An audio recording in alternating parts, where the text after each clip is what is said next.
소장님. 네. 4050에 있는 분들은 사실 경력이 많으시잖아요. 그렇죠. 그분들은 이력서를 작성하실 때 네. 좀 남다른 방식으로 작성해야 된다라고 제가 어디서 본 것 같아요. 그래요? 예. 만약에 좀 이력서를 작성하실 때 잘 이제 자신을 어필을 할 수 있다면 어떤 부분들을 좀 주의해서 써야 될까요?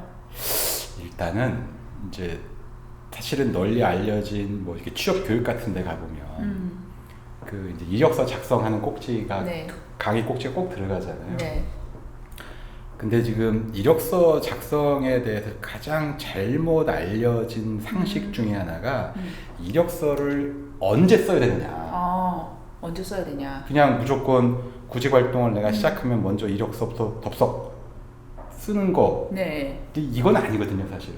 보통은 우리가 이제 이직 준비한다 그러면 이력서부터 써놔야지. 그렇죠. 예, 누가 달라고 할 수도 있고 네, 하니까.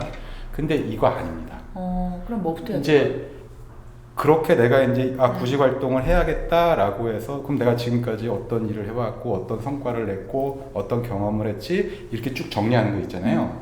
그거는 이력서가 맞기는 맞아요. 네. 맞는데 이력서도 두 종류가 있어요. 네. 하나는 이제 마스터 이력서라고 부르는 게 있고 마스터 이력서. 하나는 이제 지원용 이력서가 있어요. 네. 그러니까 마스터 이력서는 내가 지금까지 내 경력 사항을 모든 걸 기록 정리한 게 마스터 이력서고 모든 경력을 다 기술해 놓은 거. 예. 그 다음에 이제 지원할 때 네. 내가 입사 지원할 때 그 중에 다가 아니라 일부만 추출해서 그쵸 예. 뽑아서 재정리해가지고 작성하는 이력서 네. 이게 이제 지원용 이력서예요. 네. 근데 이 두 개를 헷갈리게 되면 특히 이제 말씀하신 것처럼 4050이면 이제 경력이 되게 많잖아요. 예. 그러면 이력서를 쓰면 양이 되게 많잖아요. 네. 그러면 중요한 건 읽는 사람들이 다 안 읽는다는 얘기예요. 네. 잘 안 읽지. 끝까지 안 읽습니다. 그래서 최소한 이력서를 쓸 때는 그러니까 마스터 이력서를 쓰는 건 좋아요. 그건 자기 이제 경력을 정리한다라는 관점에서 차원에서 쓰는 거고 실제 구직 활동에 필요한 이력서는 최소한 자기가 취업 목표가 결정된 다음에 쓰는 거예요. 그러니까 예를 들면 내가 이제 어떤 업종에 이런 회사들의 이제 그 직무가 있잖아요. 또는 직급이 있잖아요.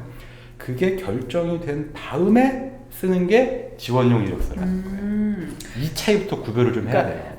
무조건 내가 이제 이직을 하기 위해서 이력서부터 작성을 해놓는 게 아니라 그쵸. 내가 어떤 곳에 취업을 할 것인지에 대한 목표부터 설정이 된 다음에 그 다음에 맞게끔 이력서를 작성을 해야 된다. 네.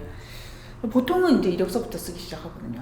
그러니까 이게 순서의 문제라는 거예요. 그러다 보면 이력서가 가장 큰 문제가 뭐냐면 양이 많아진다라는 거예요. 양이. 맞습니다. 막 5장씩 보내주시는 분들 그러니까 끝까지 읽지 않습니다. 예를 들면 50대 구직자분이라면 최소한 경력이 뭐 한 25년, 30년 됐을 거예요. 그거 써봐요. 몇 장 나오나. 제가 최근에 제일 많이 본 거는 분량이 10장도 봤어요. 사원 때부터 하셨던 모든 프로젝트를 다 기술하시는 거죠. 그죠. 네. 근데 지금 이미 직급이 높으신 상태에서 그 사원 때 프로젝트의 의미는 아니 다 의미 없어요. 그런 것들을 좀 주의해서 써야 되는군요. 그리고 이런 이력서를 작성할 때 활용할 수 있는 어떤 특별한 노하우 같은 것들만 좀 꼭 집어주신다면? 이력서를 작성할 때 이제 작성 원칙이 있어요. 뭐냐면 자기의 강점은 강조를 하고 약점은 숨기는 거거든요. 그러니까 대표적인 게 이제 이 4050 같은 경우에 약점이 뭐가 되냐면 나이. 그렇죠. 근데 지금 시중에 돌아다니는 그 이력서 양식 있잖아요. 형식. 어떤 형식이든 좋은데 보면은 대부분 첫 번째 페이지 상단 부분에 주민번호를 적거나 또는 몇 년, 몇 월, 며칠생 이렇게 적게 돼 있다고요. 돌아다니는 양식을 보면. 근데 제가 방금 전에 말씀드린 작성 원칙이 강점은 드러내고 약점은 가능한 한 순결하잖아요. 그러면 이게 무슨 상황인 거예요? 그러니까 50대 구직자라 그러면 나이가 자기 약점인데 첫 번째 이력서 첫 번째 페이지 제일 상단에 갖다 놓는단 말이에요. 그렇죠. 맞습니다. 그러면 나이부터 오픈하죠. 그죠? 그리고 이제 한 살이라도 줄인다고 가로 열고 만 몇 세. 근데 앞에 5자 붙으면 네. 한 살이 많으나 적으나 무슨 차이가 있어요. 그렇네요. 그러면 예를 들면 그러면 나이를 안 밝힐 수는 없잖아요. 네, 우리나라 네, 네. 관행상. 그럼 나이는 어디다 써요? 맨 마지막? 그쵸.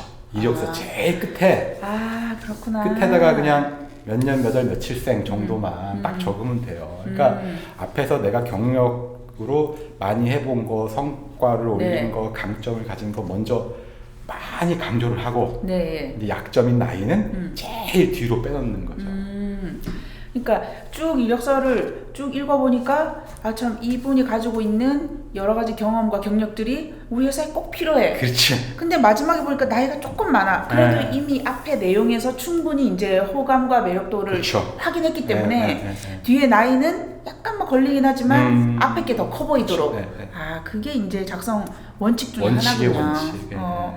그러면 이런 원칙을 알고 이제 실제로 이력서를 쓸 때는 어떤 팁들을 그래서 좀 이제 활용하실까요? 이력서를 직접 지원용 이력서 쓸 때는